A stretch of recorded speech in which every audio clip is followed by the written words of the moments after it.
everybody, my name is Bookie and I'm here for the Good Eve channel. And today I'm going to be talking to you about timing the market. What is the right time to invest? Is there a right time to invest? So what I'm going to be discussing with you today is about timing the market. When is the right time to get in there and buy shares, buy a home, or buy a house, or make that investment, buy bonds, for instance. And what you'll get out of this video is an understanding of how timing the market works and whether it's a good strategy to deploy when it comes to investing. Now, why you should listen is, if you've often heard people talking about, oh, I bought this investment, this shares, this house at the right time at the bottom of the market, and now it's skyrocketed upwards, you really want to watch this video because it'll give you insight in terms of, is that something that's possible for you? Is that a strategy that you can employ? And is this a realistic and sustainable strategy for you to grow wealth and build your portfolio? So I'm going to start this video today by starting off with a definition or an exploration of the definition of timing the market. So, timing the market. The market we're talking about here first, let's break down the elements. Market, stock market, real estate market, crypto market, you name it. The market is anywhere you go to get assets, investment assets that you want to give you a return. So, timing talks about when is the right moment for you to buy in or to acquire that asset and hold it so that you can get the return that you desire as an investor. So basically, in essence, timing the market is, and the goal of timing the market is to buy low and sell high. That's the goal of every investor who deploys the strategy of timing the market. Now, you'll find that there are quite a few investors on YouTube who talk about the importance of timing the market. And one of the big pitches that you'll find that a lot of high income or high growth managed investment funds or portfolios, what they offer you is the claim that they're able to time the market and enter at the bottom and sell at the high and maximize your return on investment. So now there's a counter strategy that people often talk about, which is dollar cost averaging. And I think it's important to bring it in here because they tend to be kind of contrasting strategies. So dollar cost averaging just says once you look at the fundamentals of an investment, you just buy into that investment. And this particular dollar cost investing particularly works with shares and things like crypto and currency acquisitions. I'm not so sure it works so much with real estate. But even with real estate, it can be a factor, especially if ultimately you're in a good area. So once you look, dollar cost averaging only works when you look at assets that have a lot of strong inherent production value. So you're not just buying primarily based on hype or popularity or the fact that it's a trend, it's trending in the market. And so with dollar cost averaging, what you're advised to do there is every month or every year or every week or every day, you just buy. You just buy in consistently on a periodic basis, and you'll average out, you average out believing that you will do better because historically the stock market has continued to grow. Historically, the prices of homes have continued to grow, especially in high growth areas. Historically, the price of crypto thus far has continued to grow. So even if you bought crypto at the high of 2012, it's still lower than the high of 2021. So that's kind of the philosophy around dollar cost averaging and applying that strategy. But we are talking about timing the market. So why does timing matter? So I think at this point, I should start with my own experience. But before I do that, I'm just going to take a moment to ask you to please subscribe and like my video. By doing that, you enable me to be able to share this content to a lot more people who I think need to listen to this perspective, share their own perspectives. And, I just want to enrich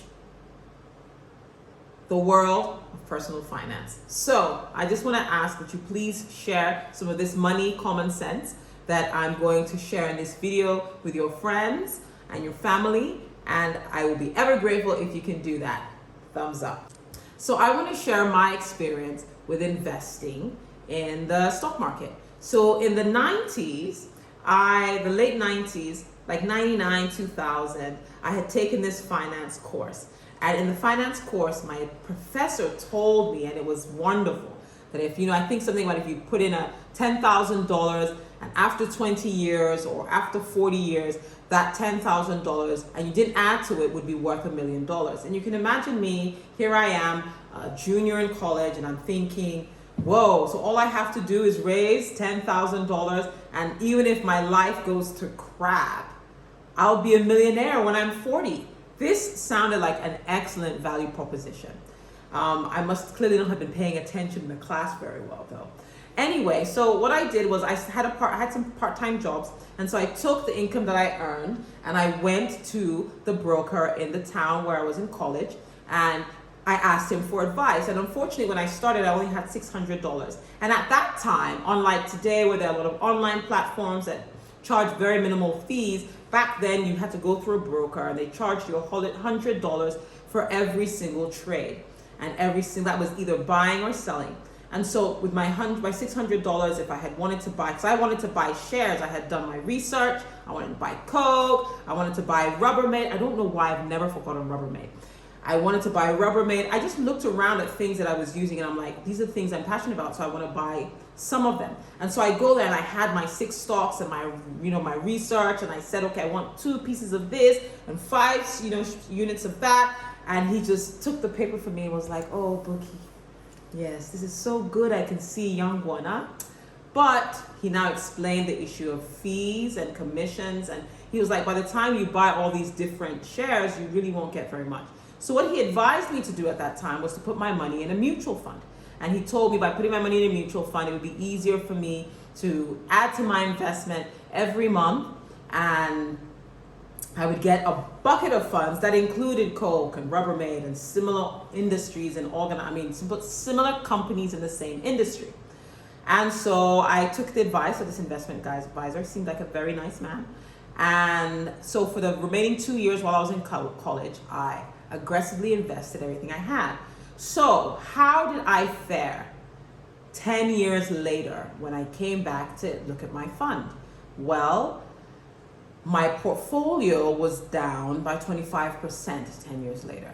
And I was devastated. So I go and see the investment advisor and I'm like, look, I want to finally buy the shares I wanted to buy. I have enough in here that I can buy a certain number of units of Coke, buy a certain number of units. And so he said to me, oh, you should have gotten out of that mutual fund years ago.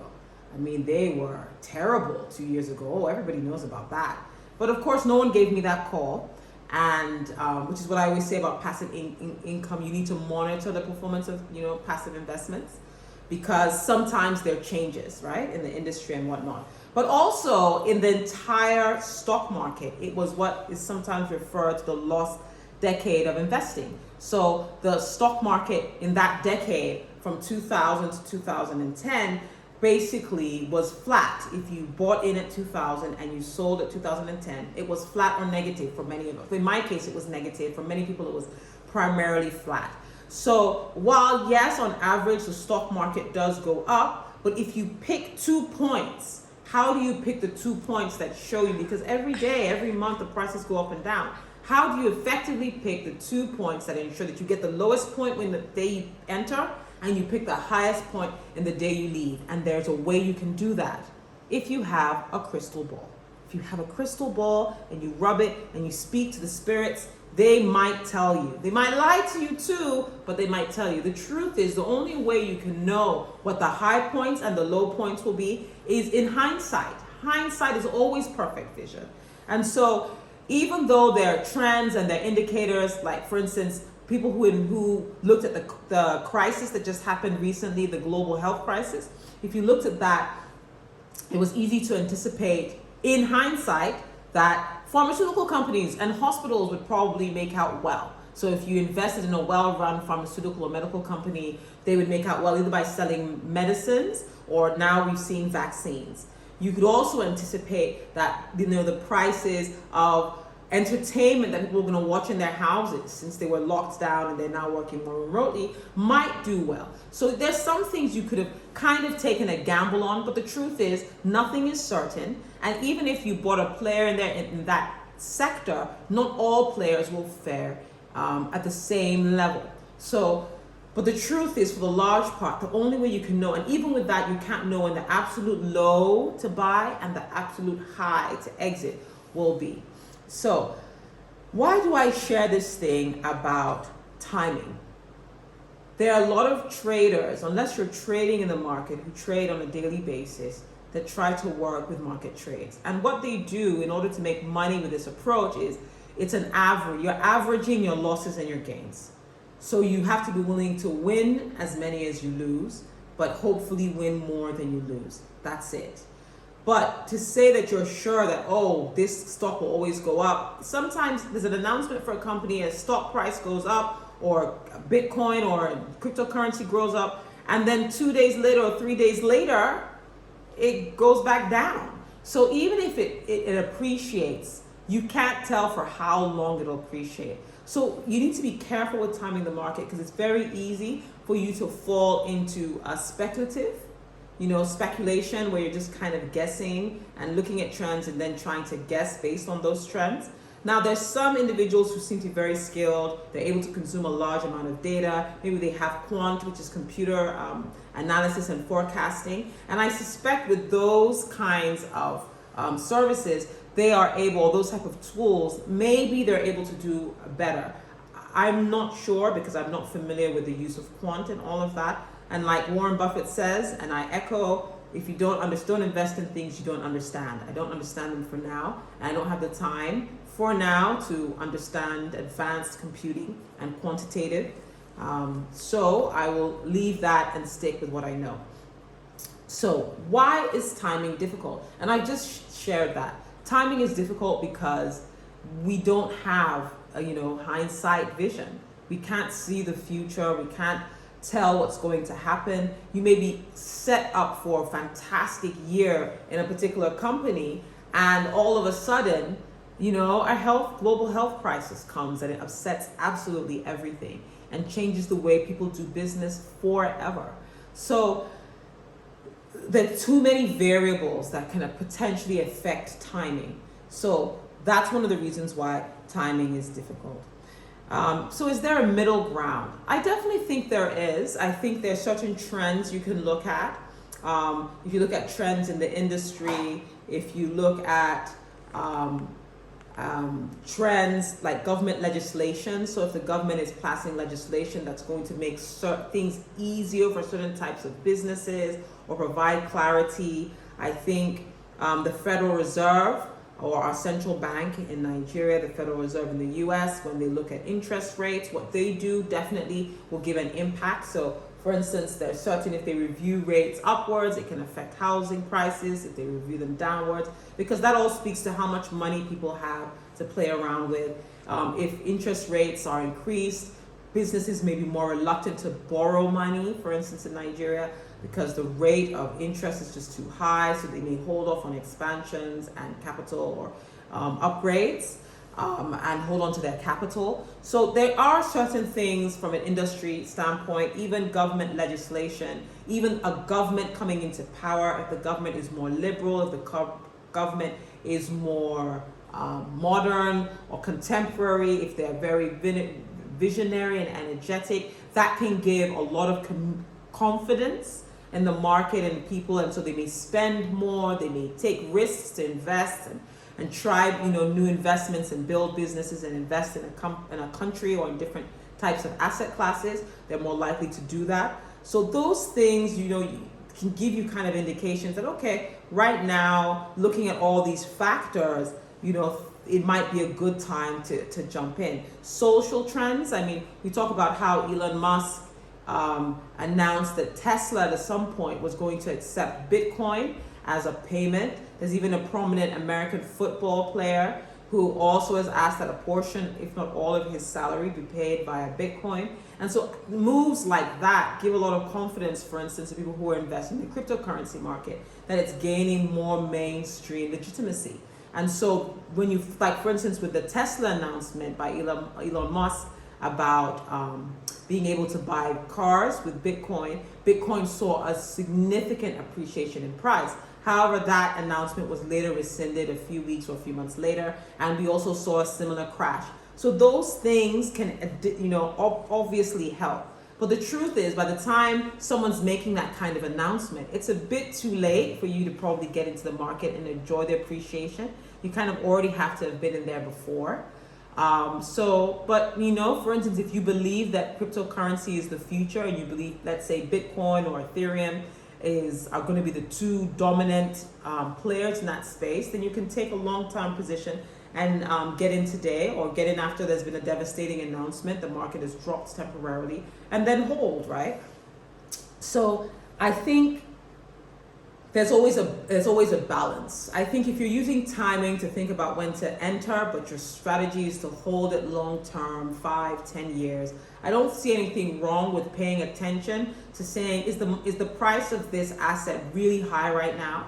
Or is it, well priced? And even with stock prices and shares, you can look at what was their price for the whole year. So is it trading at a high? Is it trading at the low? Is it trading somewhere in between? And I think maybe if it's trading at a 52-week high, you can just, hold on and maybe, try and see if it will come down a little bit. Give yourself a few weeks or a few months before you put that money in.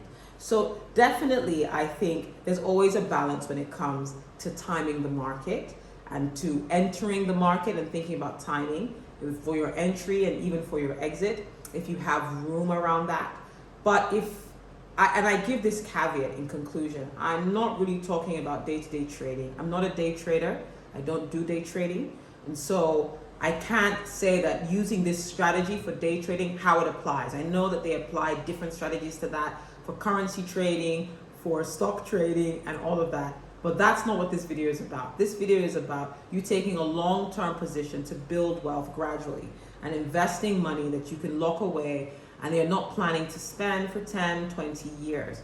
So in that case, I want you to think a little bit about just breathe in, breathe out when you enter the market. You can try your best looking at all the factors I've shared, trends in the industry, trends in the stock market, the stock itself, the 52-week highs and lows, government legislation, what the central bank or the Federal Reserve are saying, social trends, what they're saying as well, but after considering all of these factors, ultimately the most important thing for you is for you to pull that trigger and buy. The mistake a lot of people make is they keep waiting for that perfect time and it never comes. And then a crisis or a want outweighs your resolve to start investing and continue investing, and then that opportunity is lost.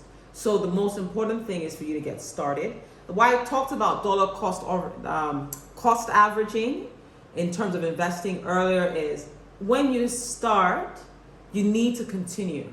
It's really important when it comes to figuring out the right time to invest. The more you invest or frequently you invest, the more likely you are to hit that right time. It's just multiple chances. So it's just the law of probabilities. The more you keep investing every month or every week or every 2 weeks, the more likely you are to hit that sweet spot a few times.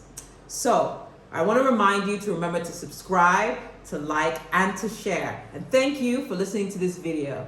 See you next time.